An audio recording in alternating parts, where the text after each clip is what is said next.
A warm welcome to all of you and thank you for joining us for yet another podcast of Chiropractic and Physiotherapy, Health and Wellness. I'm your host, Nelly Ndiga, and today we want to concentrate on neck pain. It is an increasing issue. Neck pain and related issues is increasing, and more than 50% of the patients who come to our clinic here at Chiropractic and Physiotherapy Health Center suffer from one form of neck pain or another. And joining me to discuss this is Dr. Peteka Inangombeni. In short, we call her Dr. Petty. Dr. Petty has a master's in chiropractic medicine and she's been practicing for over 8 years. 2 of those years in Chiropractic and Physiotherapy Health Center. Welcome, Dr. Petty. Thank you very much. All right. Then we have Dion Jogu. Dion Jogu is a physical therapist. She's been a physical therapist for over 43 years. That is a lot. And she is also the founder of Chiropractic and Physiotherapy Health Center. Welcome, Dion. Thank you. And so today we are going to be discussing neck pain, the causes, the symptoms, and also prevention strategies. And we'll start on with the most common, the text neck. Yes, so Dion, tell us, where does text neck come from? Okay. And what is text neck? As the name implies, text neck is overuse of the neck muscles when doing a text on your phone. Mostly it's use of a phone with the head bent forward and downwards, which stretches the muscles of the upper back, neck, and even sometimes shoulders. So you'll find that somebody is bending over. Even if you are standing and somebody stands in front of them, they can't see them. That is why we call it text neck. So basically it is using gadgets at this level. Yes. Yeah, and you're looking down. Yeah. So it tends to strain a lot of the neck, shoulder, Yes. muscles. Exactly. Even sometimes it pulls even the muscles of the lower back, because by the time you are bending forward and downwards, you are stretching from the waist upwards. So that's why it becomes a text neck. Okay. Yeah. Okay. And Dr. Petty, what are some of the symptoms that people get when they're suffering from text neck?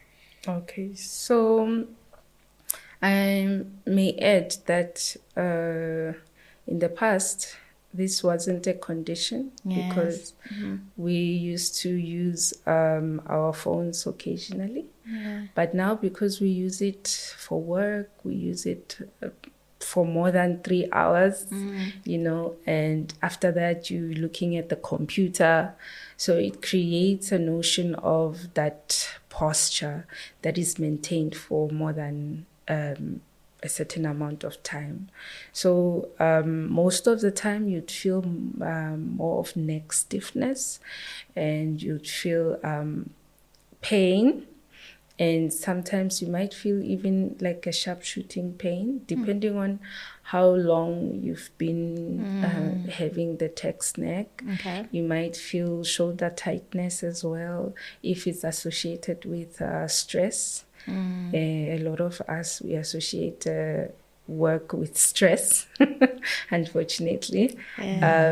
And then it tends to get into one of the symptoms of text neck, and then some would have headaches, simply because some of the muscles attached towards the occiput, and they can also get frustrated and start to pull your suboccipital muscles, and then they can also radiate forward, and someone would say, I'm having a tension headache.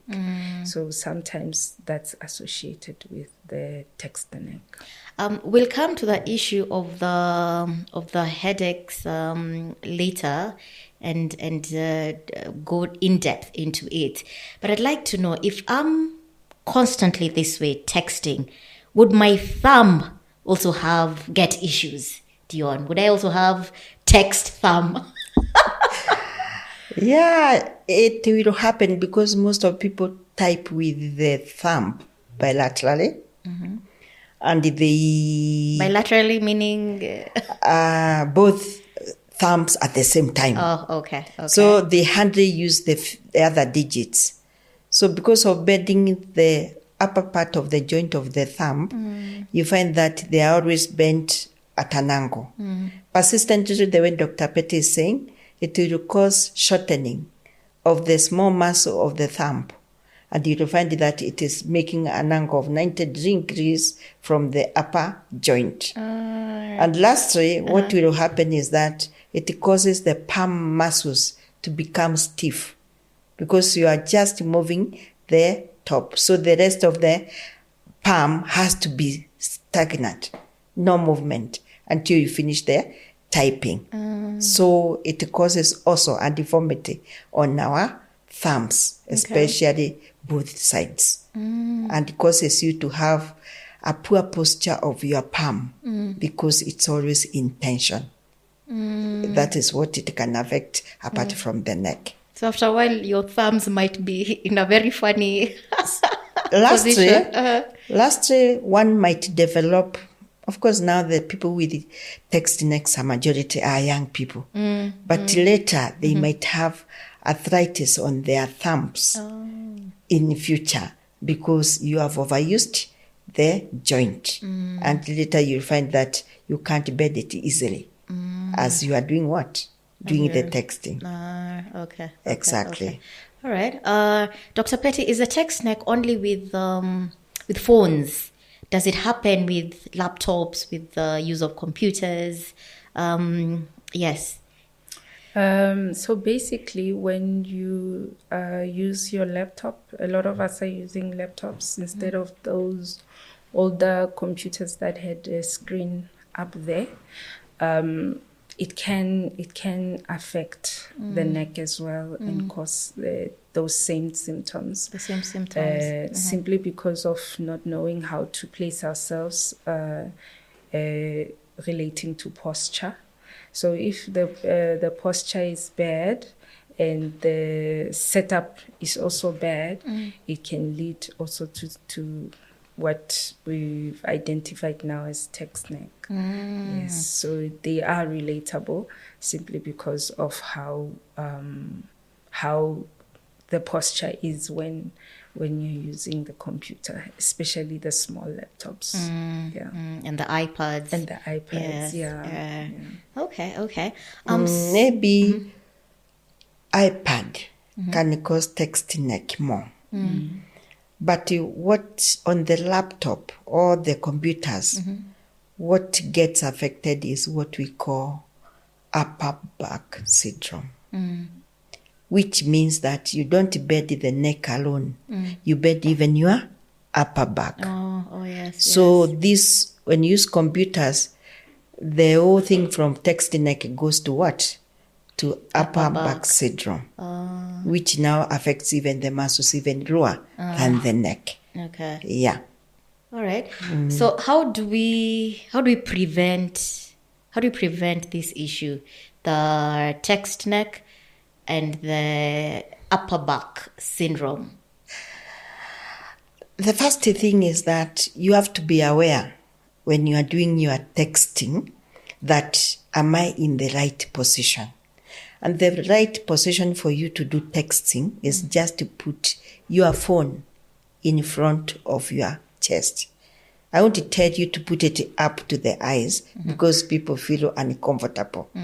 But always, especially for women, can we go above our breasts? Yeah? For men, I'm sure they also have breasts. They can go at the same level. Because we can't go eye level. That will be very uncomfortable. And even the neck might be more painful. Even the hands. The hands will also. Uncomfortable. But if you put it just above the breasts, it will help you to retain your muscles of the neck, of the upper back, in a neutral position when you are texting. All right. So just above the breast. Yes. But you're not looking down. Exactly. Your neck is still okay. In a better position. Okay. Yeah, that is the way I identify it. The other thing is that, is it possible to reduce the texting period? The texting period? Yes. If you have to do a text, not to write 2-3 pages to be able to do what? To text. Let's reduce. Tell yourself I'm going to text maybe 2-3 lines. Put the phone away. Okay. And even the laptops, position them in a better way.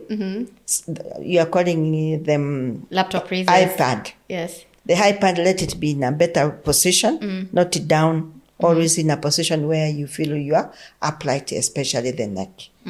So the period you are doing the texting is also very important, because if you have to text for an hour, that's a bit too much. It is a lot, and that's what is happening with our youth. Yes. They are texting even for 2 hours without moving. So the only thing, period of texting and the position or posture which you are texting on. And the period of texting, we've actually been helped by WhatsApp, and nowadays you can do audio, and even the audio can be translated. So WhatsApp has really come with, it has evolved to help us not to keep texting. And use other means. Yes, Okay. yes. So let's take note of that. Yeah. Okay. Another thing is sometimes when someone wakes up, they're feeling stiff on the neck, or they feel some sort of pain, and you have to kind of, like try and crack your neck for it to feel better. Dr. Petty, what could be going on when someone is waking up and they're feeling a bit of discomfort at the neck area? So, unfortunately, most of the time when we are sleeping, our subconscious takes over and our consciousness is less aware, especially of our position on earth or our position within our environment. So a lot of the times the movements and the changing positions that we do are subconsciously derived. That's why most of the time you might sleep on the right side, but when you wake up, you're looking on the left. That's because there's a lot of subconscious work that is being done whilst you are sleeping. So a lot of the times, if you sleep in a bad position for a certain amount of hours, it will cause muscles of a certain side to be overly stretched while the others are being overly contracted for a longer period of time. Of course, the neck is meant for movement.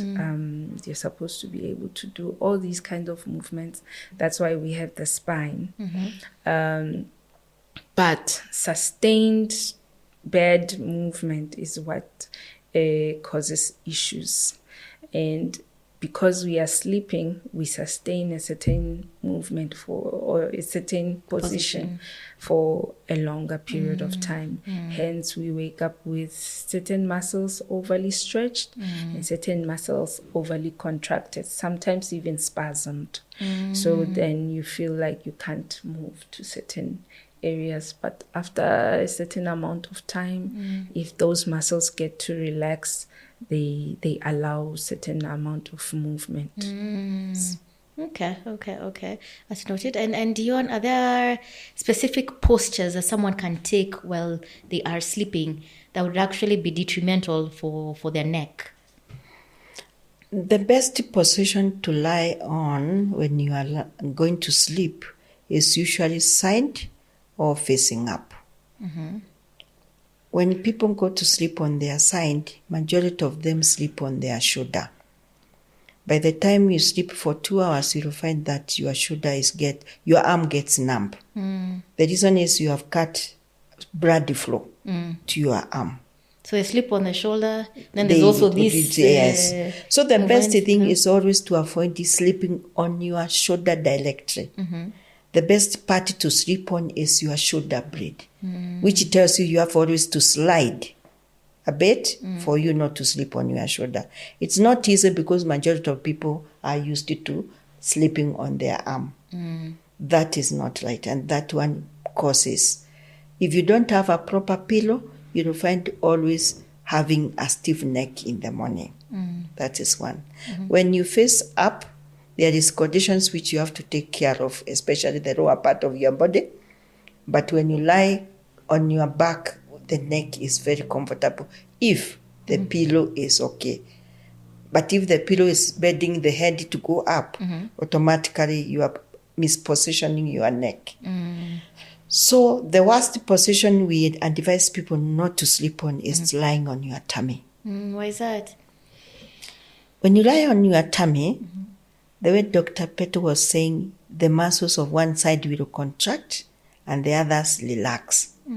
And if you sleep for a longer period, one side will be more contracted so much. So when you wake up, to move that neck from that position to the other position will be not a comfortable situation. In fact, some even feel pain until they wake up.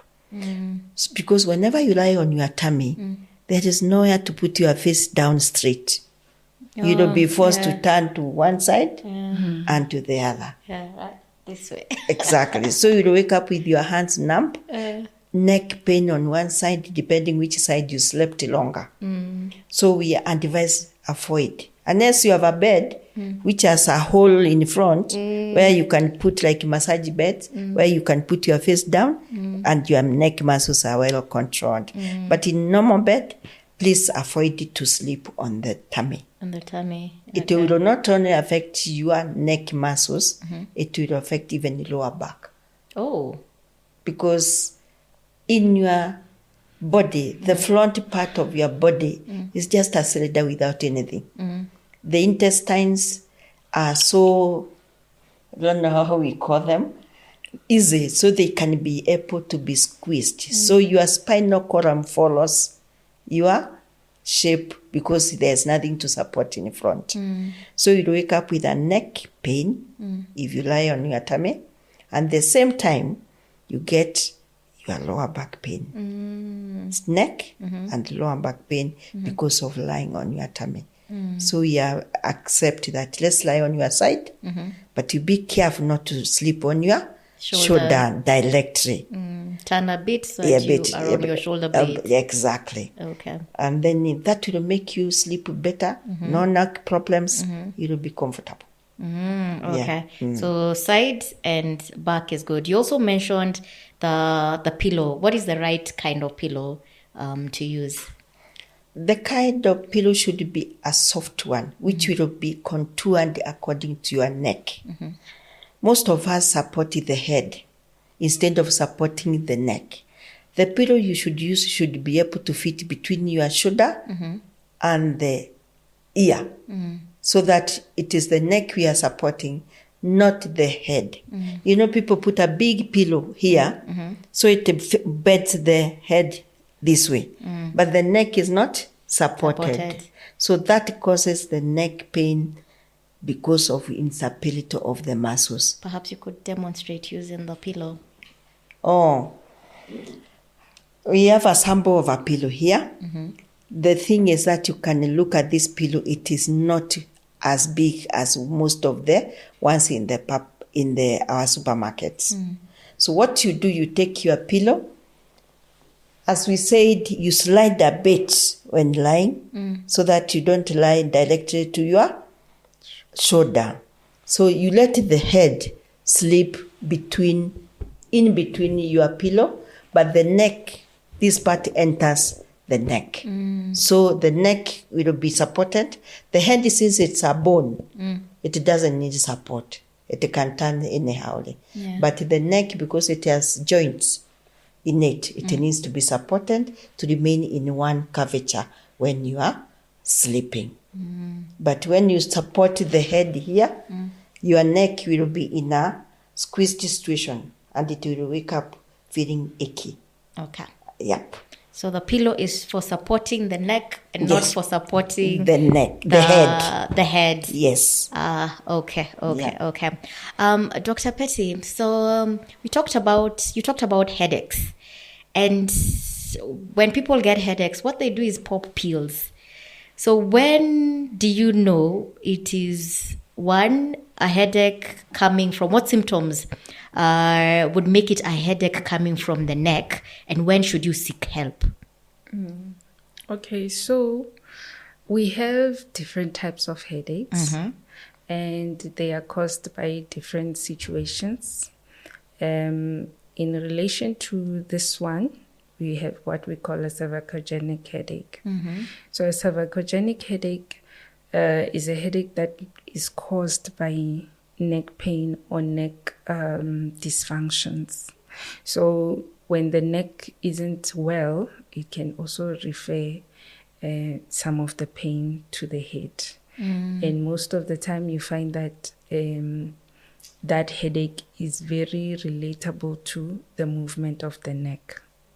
So you'd find that a lot of people come in with neck pain, but then after some time they also get some headaches relating to that, or some sharp pains going down the neck.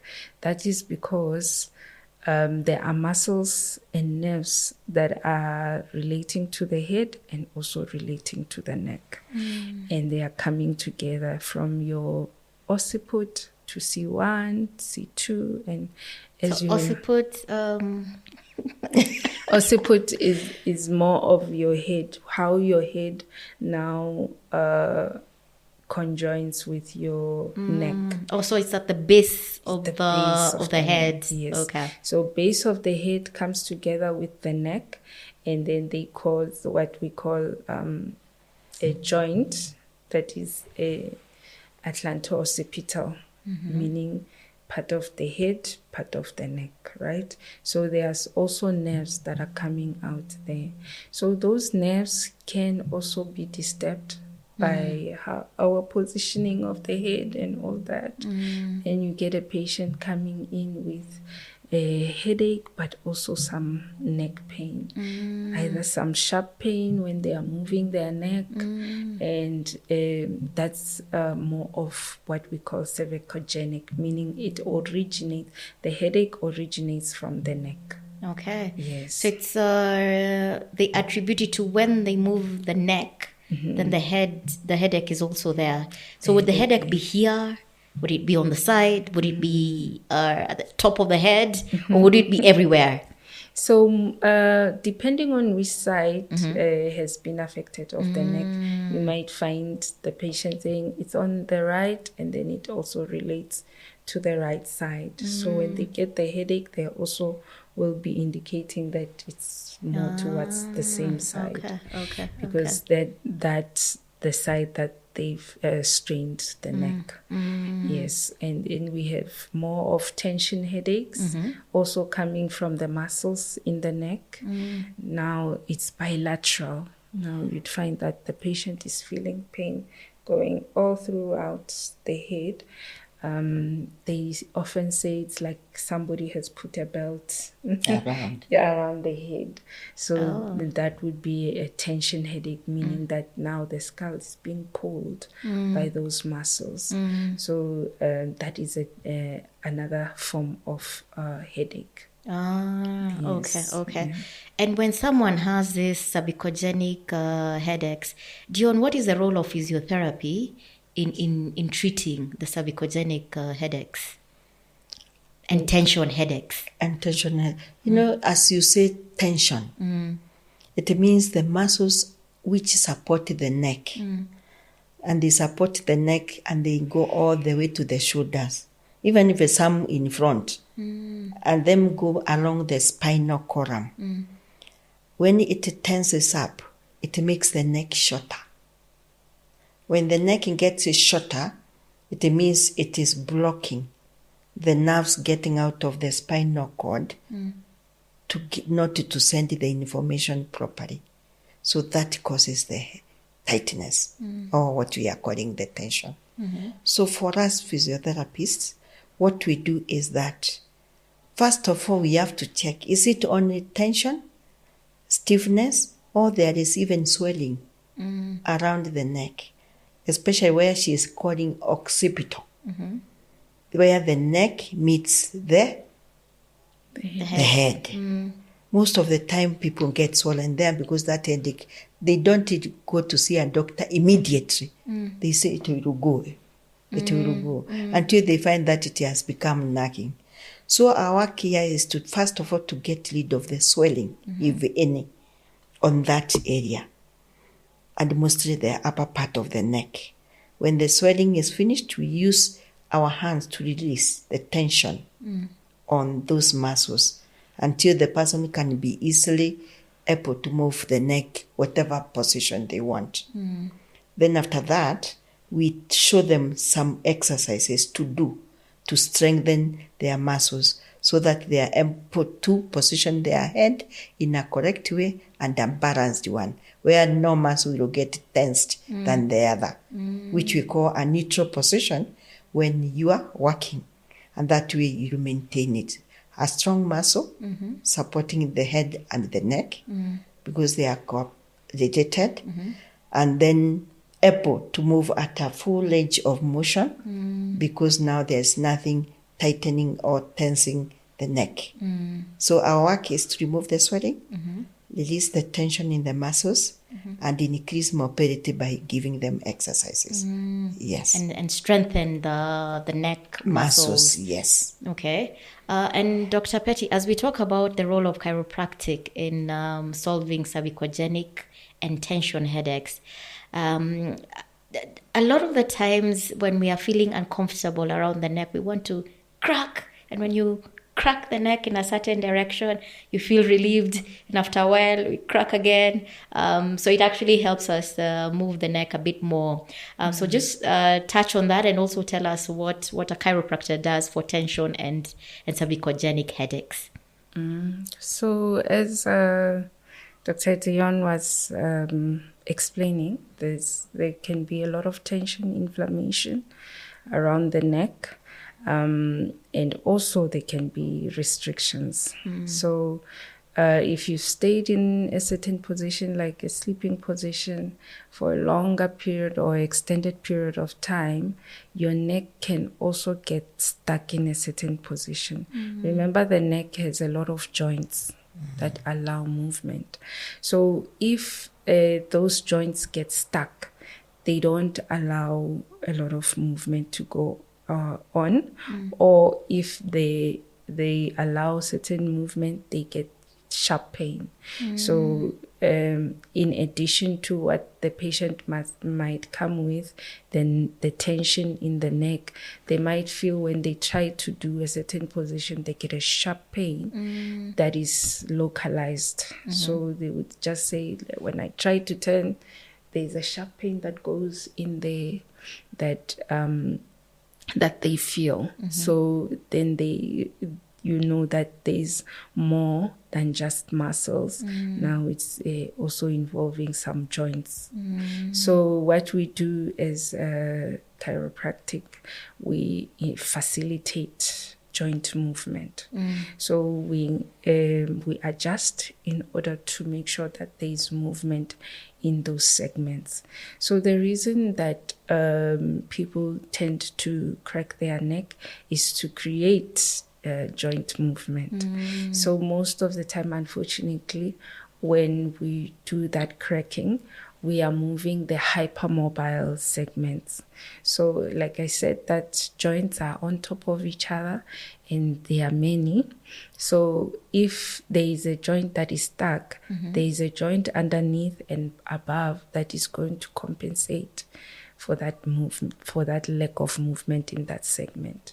So that's why you'd feel a relief for a bit, maybe for about 30 minutes or so, and then you have to do it again. You have to do it again because the joints above and below are now hypermobile simply because there's lack of movement in a certain segment. So that dysfunction needs to be corrected so that they don't feel the need to click. So when they click, unfortunately, they click the muscles the joints that are already moving too much. So it does give some relief, but not completely. That's why you need proper assessment, and then we see which joints are stuck and we try and move that particular one because it will allow movement to now be uniform throughout the spine. It has more of what we call a domino effect, meaning that when you hit one segment, all the segments also move.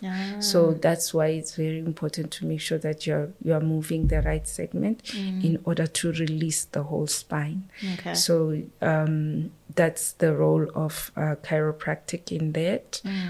We also try to move down the spine because, like I said, they are on top of each other. So we try everything and is relieve. interconnected. Yes, we try and relieve going all the way down. Yes, in order to make sure that the movement is efficient and is complete. Yes.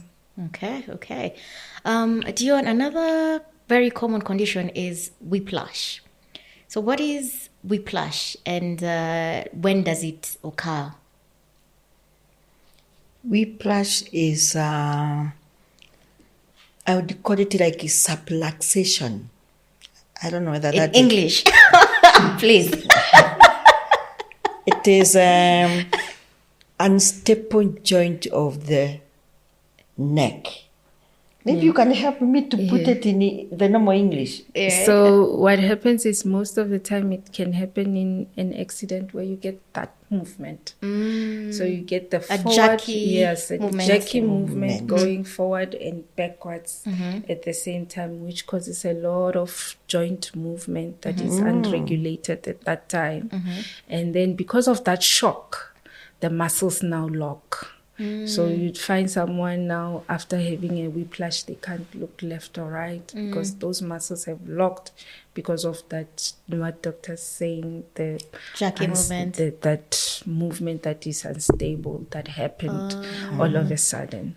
So that's what we would call more like a whiplash injury. Or sometimes it can happen even with people just dancing. Yes, just dancing. Are you serious? Yes, you can have a whiplash. You can hit something. Yes. Or there was a patient that got more of that jerky movement. They were sleepwalking. Oh no! Yes, so they hit the wall, and and then because there's not much control, that person is still functioning under subconscious. They are sleeping, but then they are moving, and then they hit a wall, and then that jerky movement happens. Maybe they fall or whatever the case might be. So whiplash, most of the time we used to it happening in motor vehicle accidents, but it can happen anywhere else. Okay, that's when interesting. I mean subluxation, let's assume you are walking normally in a small road, not main road, and then you find that you step on a stone with one leg. Always you find you twist your ankle, isn't it? And you feel pain on that ankle. Whiplash, in my way I would describe it, is that twisting of your part, part of your neck joints, and it goes more than normal compared to what it should be.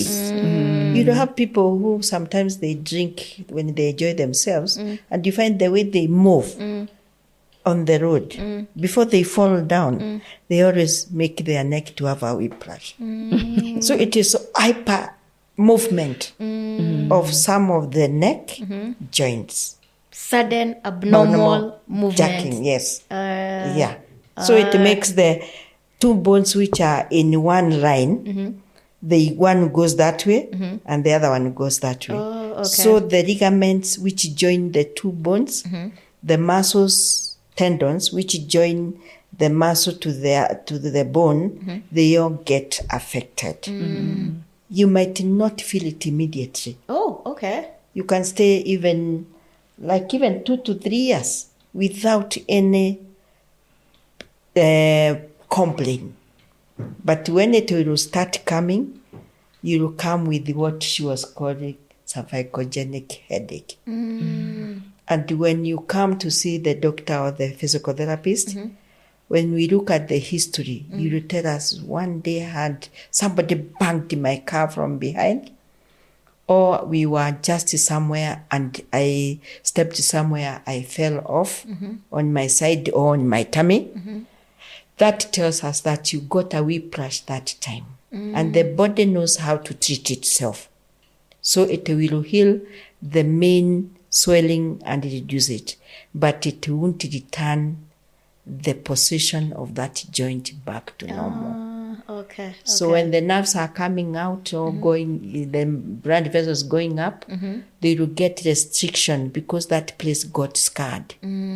So to reduce that scarring is what now makes them come with a headache, neck ache, and lastly they are unable to move their neck easily. Sometimes even it causes vomiting.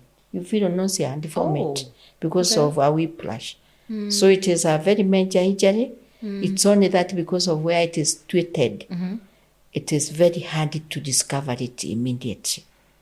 When you see it coming immediately after an accident, it was very major and it can. Otherwise, majority of us, even in a matatu, and the matatu jacks us, so it has been hit by a lorry from behind. Majority of us get whiplash. But it will talk a few months or years later. Is there something that will trigger it?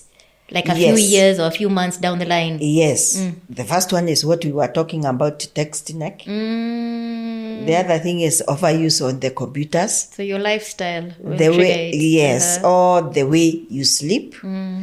All majority of us nowadays are going to the gym. The way you lift the weights in the gym can trigger the old whiplash. Yes, excessive weight on upper back and around the neck. That will trigger what happened a few years ago. Okay. Yes. So in this particular case, say, is there a way of preventing it to get to the point whereby you're really experiencing a lot of pain? Dr. Pet, is there what someone can do something before that pain really hits and hits hard?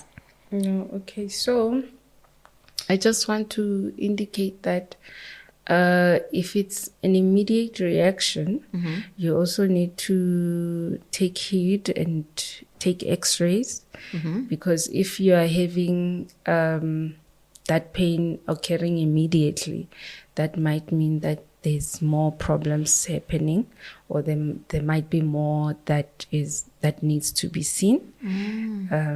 That is more of an acute presentation, unlike what Dr. Dion was saying, that it's more of something that you realize after a certain amount of time. So there is the acute type, which is when you get that jerking and then your neck locks immediately and you're having that acute pain.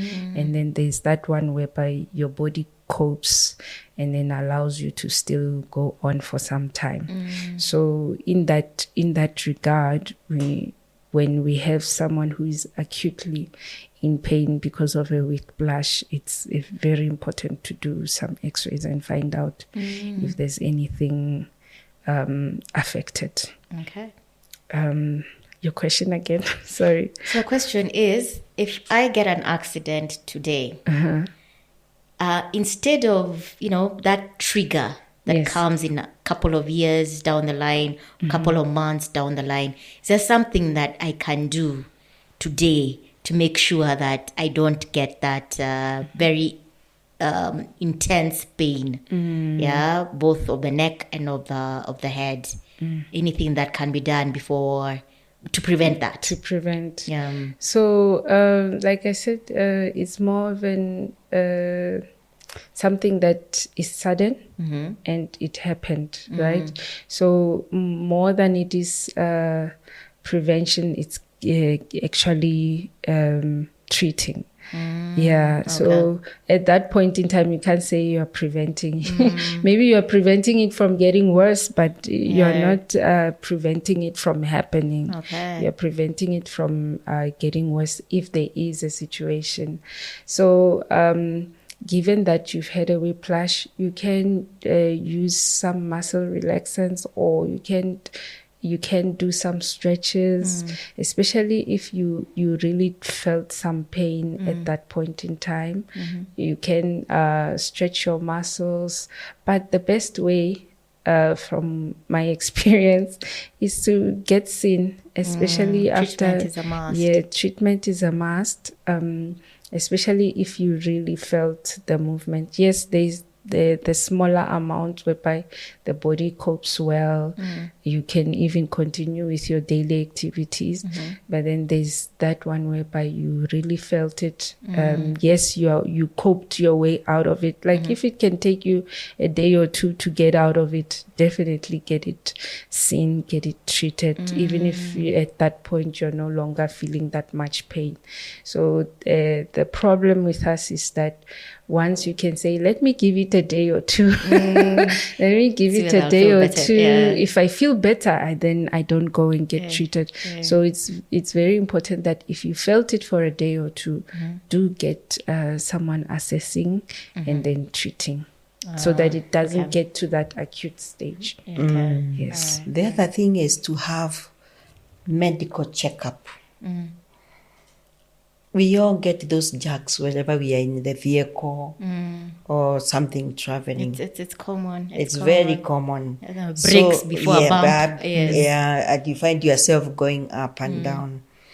We had a client who had a whiplash when he was 32 years old, and he was swimming in South Africa, where the wave from Indian Ocean and the Pacific. Is it Atlantic? Yeah. And the way the wave hit him, it was such a bad whiplash. As the doctor is saying, they went and took painkillers and it went away. But when he reached 45, he couldn't even sit on a computer. He didn't know that injury was bad until now he came to see us and we did an X-ray, which we saw it was a wound whiplash, which was quite severe, but being young and the exercises, because he was a sports person, it looked bad. But we had to manage now from the age of 45 that whiplash. But if he was going yearly checkup, so the best thing, let's not ignore our bodies. With the way you have said, daily driving and being in a public areas, let's have our body checked. Because if you check with a chiropractor at least twice a year, they will always get something when it is not in line. Capture it early. They will capture it early and be managed early. So the best way to protect the pain is frequent checkups of your musculoskeletal and your spinal column. And that way you will be safe. Yes. Regular checkups will arrest some of these things in the very early stages. Yes. Okay. One of the interesting conditions that sometimes come from the neck is what we call vertigo. Dr. Petty, what is vertigo and when do you know it's coming from the neck? Okay, so vertigo is a form of dizziness. So there's what we call dizziness. I'll just try and explain a bit of the difference.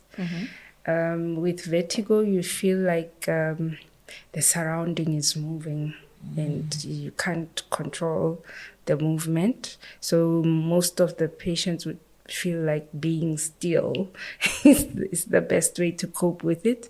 With dizziness, is more of a broader definition whereby you might be lightheaded, feeling like you can't sustain a position. So with vertigo, what happens is if there is some restrictions in the neck, especially that atlanto-occipital, which is that one there, you can have some dizziness coming through because of the nerve that comes out of that area being irritated or being disturbed or being blocked in such a way that it causes vertigo. And sometimes vertigo can also relate to the ear, whereby the crystals in the ear, when they get dislodged, and they now move in the inner ear, in the canals, you get what we call paroxysmal positional,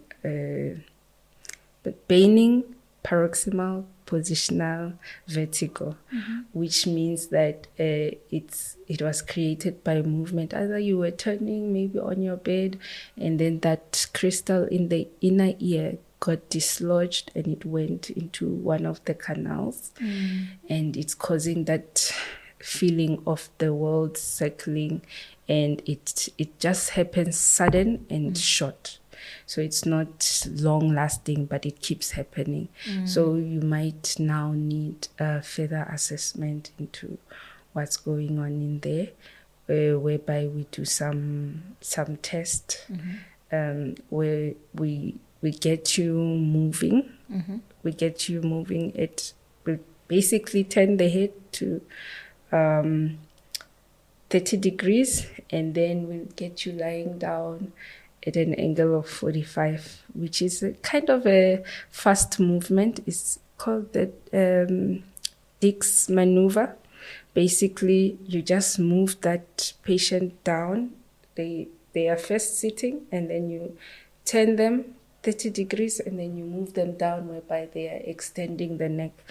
And then most of them will respond with that nystagmus happening in their eye. That will indicate that there's some vertigo that is probably has to do a lot more with the ear. So in terms of how do we differentiate when a patient has come in, we will hear with the history. What is going on, what happened. They will give us more detail into what happened, and that will give us an indication, should I test for that, or is it more towards irritation in the neck, the nerve that has been irritated, and is the patient experiencing more vertigo or dizziness? Okay. So the symptom for vertigo is mostly dizziness, or the room is swelling. The room is circling, and they feel like it's not stable. Okay. So that would be one of the biggest signs of vertigo. All right. As people get older, there are certain conditions that start checking in, and one of them is arthritis. Perhaps you could just explain what arthritis is, arthritis of the neck, and how someone can prevent it or manage it. What happens when you get arthritis? Yes. The one arthritis is wear and tear of the joint surfaces, which can be caused by either a wound injury, which healed in a bad way. So there is so much friction between one bone and the other. The other thing is when it can stay with you for long, but due to your day-to-day things, you make it more worse by the friction. So you get what we call inflammation. So arthritis will always cause inflammation at the site where that injury got affected. The other thing which can cause arthritis is maybe overuse. The way we are saying here, texting neck, being on a computer, you put the position of your neck for so long in one position, it puts between the bones of the neck, there's something we call cushions, which we call the discs. So if you are putting your head in a position for too long, the neck muscles get stiff, so that disc starts getting worn out. So when it gets worn out, what will happen is the bones themselves, they will touch one another because there is no more cushion between them due to that overuse and wearing out. So that will make you have arthritis, or what we call in medical terms, degenerative changes. Degenerative means with the age. It has gone down until the disc is finished. So the bones are together. So when you do any movements, it causes pain on your neck. And it might radiate even to your arms because it is also affecting the outlet of the nerves going to the arms. So that is one reason why you might have a pain on the neck due to degenerative changes. It doesn't have to happen only to old people. It can happen to young people For example, in sports, you find people playing rugby. They bang one another so much on their necks and their bodies, such that you find they cause degenerative changes early than normal. So you find that they are always having neck pain. Very common to rugby players. So the only thing is to understand when you take an X-ray, we shall see those degenerative changes. And we see the extent of the wear and tear of that situation. The other thing which can cause arthritis are autoimmune diseases, which we call like rheumatoid arthritis, which affects mostly small bones, small joints of the body. And that small joints of the body, one is the neck. So if you have rheumatoid arthritis, you might find that it is affecting your neck, which is inflammation around the joints. And it causes people not even to move their neck whichever side. So they become stiff. When that swells, the swelling subsides, you find that if they are not accelerated by exercising the neck, it may become stiff and they can't move the neck inside. So they move in one piece. So that is the two areas we find that can be degenerative due to old age, due to immunodisease, or due to some injuries due to sports or accident. Yes. Okay. So this one is to Dr. Petty. If it's due to old age or due to the profession, how do we reduce its impact? How do you reduce its impact such that it's not causing you a lot of problems that you cannot do your day-to-day activities? Because sometimes, from what I'm getting, is sometimes you cannot prevent it, because it's wear and tear. And you're constantly using your neck, so you cannot prevent it. And by the time possibly you're hitting 60 or 70, the wear and tear has checked in. So are there things that we can do while we are still young and mobile to not get to a point whereby it stops us from doing our day-to-day activities?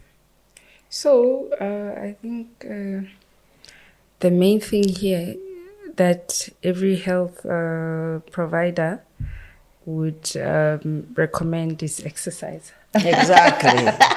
There's no escaping that one. No escaping that, because with exercise you're allowing your joint to move in different positions, and you're allowing the joints to be fluided nicely.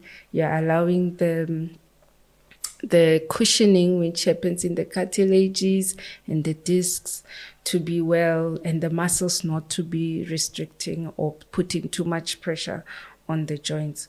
So the more movement you are able to do in your young age is very helpful towards the aging process, because at the end of the day, if you're working with a computer, it's your job. We cannot stop you from doing that, but make sure that you are also adding movements into that. Recently, people have come up with a standing desk in order to make sure that they facilitate for movement during their working hours. So those kind of things whereby we are implementing movement into our bodies will make the onset of arthritis or severe symptoms of arthritis to be much more delayed, or even not come into play, simply because we are implementing joint movement from earlier on. Yeah. Okay. So now, as we wind up, we'd like to have a few stretches and exercises shown by our experts, Dion and Dr. Petty. So I want you to come up to the edge of the bed, such that your shoulders are the last ones on the bed. There you are. When you are in that position, you see you are holding your neck. Can we release it? let it go. That is the first exercise I would want you to do at home. Always feel you are in the edge of your bed. Don't feel as if you are falling off. Okay, relax. So your body is supported. So when you are in that position, try to look on your right to see the floor without lifting your neck. You just turn it. Can you see the floor? Yeah. Then turn to the other side. Don't lift your neck. You always feel one side is easier than the other one. Yeah. You want to repeat one more? Yeah. Yes. Feel like my right side is More not easy to go. it's harder. Yeah, so you keep on increasing the movement so that your neck is comfortable. You get it? No lifting. The other one is now you lie on your side. You can move back to the bed, just slightly. Then turn to face me. Without lying on your shoulder, let go again the same position. Move until the neck is hanging on that. Let the head drop. Move a little bit more. Yes, and let the head. You can hold here if you feel like falling. So you let the head go completely. Don't turn it. And you stay like that. How does that feel? Feel like a nice stretch. So you will pull these muscles which are all back to the shoulder and behind. So what I want you to do, you see my fingers where they are? I want you to lift your head up and touch me with your ear.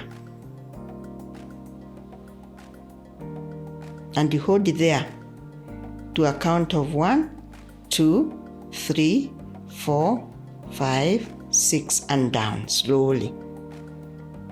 Now, try to make sure that your head is completely relaxed. Avoid turning it. You see that way? So it is that line. Then you do it again. This time, lift it up. Do you feel the difference? Yes. So you must make sure that the whole ear is parallel to the ground. And this time I want you to look behind. Look behind.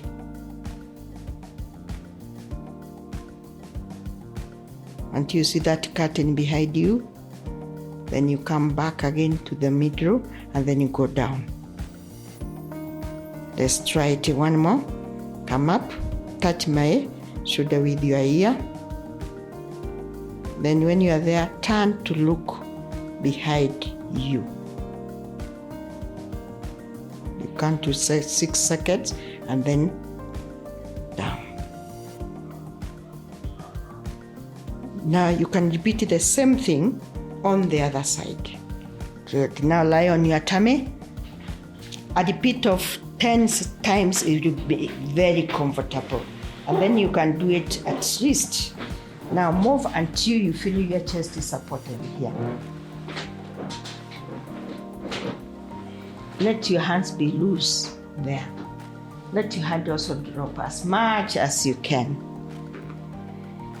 You can hold it that way for a count of 5. Then you lift up your head to look at the ceiling.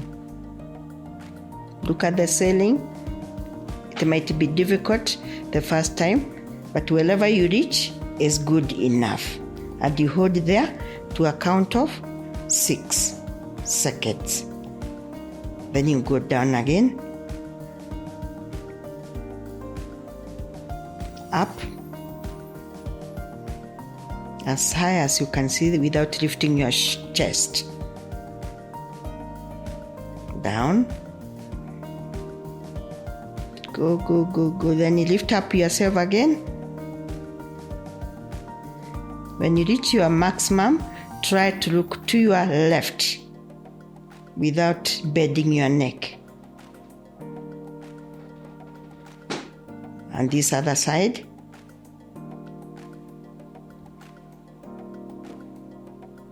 And down. Repeat it one more. Up until you see the ceiling as much as you can without lifting your shoulder or the chest. Then look to your left and then to your right. as far as you can see the shoulder. Good. You need to do that at least every morning. In the evening, it's a bit difficult because of the stiffness of the day. But before you wake up, before you get out of your bed, your body is warm, you do those stretches of your neck. Thank you. So firstly, I would like you to lie facing down.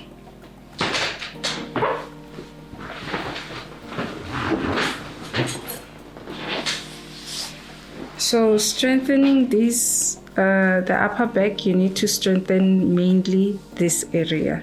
I'd like you to put both your hands up, and then you're going to put them at 90 degrees. What you're going to do is lift them up, both of them, and down. You should feel these bones coming closer together, up and down. Keep it at 90 degrees. Again, up and down. One more time. Up and down. And then you're going to take them further up, like you want to be Superman, and you want to now take them at that angle. Again, you're going to take them up and down, keeping your neck stable. And down again, up and down. And then to further stretch, we're going to use TheraBand. You're going to have to use one hand just at your hip, right there. You hold on to the TheraBand, and then you hold on to it up there as well. So you're going to pull with the hand up and down, up and down. Try to keep it there. Yes, so that you engage all these muscles, up and down. One more.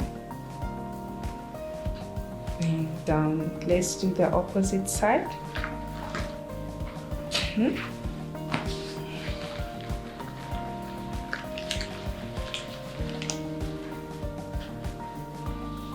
Up and down. One more. And down. Okay, we are done with the one where you're lying down. You can sit up for me. Actually, you can come and stand this side, but you are going to be working your upper back. Okay, so you're going to put them at 90 degrees again. And then you're going to put them together and then out.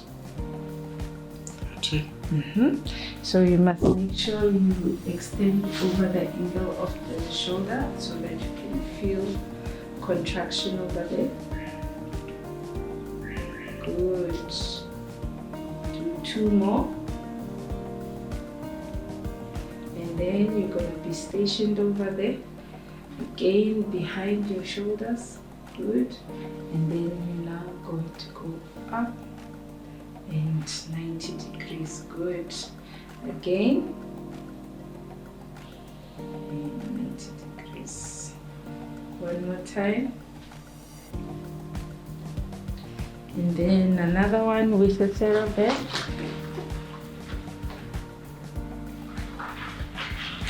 And then you're going to bend just a little bit, keep this stable and tight, and then you're going to pull back and down, nice and softly. Try to bend a bit more forward, yes, and you should feel the muscles engaging. Yeah. First, I want you to try and reach your ear on the opposite side. Okay, so you're going to relax this shoulder, and then you're going to take your head to the opposite side. Make sure that your shoulder keeps relaxing, and then you count to 30. Okay. Then you bring it back to the center. Now you're going to look at your armpit. And then put your hand behind the head. And then you pull again. And really relax the shoulder. Good. Now you're feeling the stretch going towards the back. And then let's do the other side.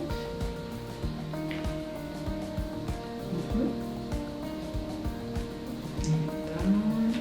Relax the shoulder. So feel like you're dropping the shoulder. Good. That's it. And 30 seconds, and then get the armpit and pull down. Good. Drop the shoulder. Good. Excellent. You come out of the stretch nice and slowly. Thank you. So any parting shot, Dion, what would you like people to do or not do where the neck is concerned?